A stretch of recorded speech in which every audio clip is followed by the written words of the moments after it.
I had quit Lucinda's band and waited for the calls to come in, and the calls didn't come in.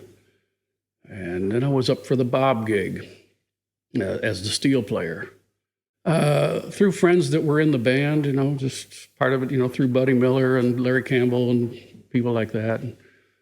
And I was the guy. I could have cut the gig without a rehearsal. I know all those songs, and it would have been good. I saw him that summer in Toronto, and I could have nailed that gig that night, And I was just waiting for the call. I had talked to his manager and a few times, and I sent in some video, and I was waiting for the call, and it just wasn't coming. It wasn't coming, and we were getting ready to head up north for the summer, and I gave up.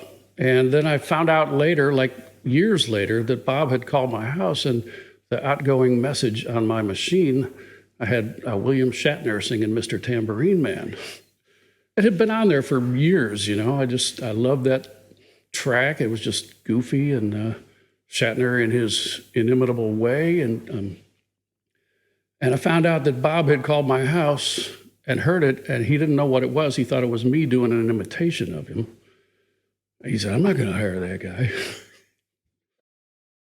But it wasn't meant to happen. I want to meet William Shatner. I hope I get to, because I want to talk to him about it. I think he owes me a dinner or something. Was it the Golden Throats? Yeah. Oh, what a crazy album.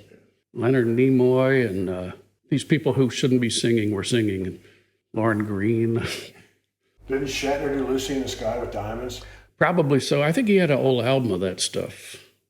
But the Golden Throats was the Rhino compilation of those things. Yeah, all those people, they did. Sebastian Cabot was doing a Dylan song, It's because someone had an idea, You get an idea, and then the next thing you're supposed to do is stop and think, is this a good idea?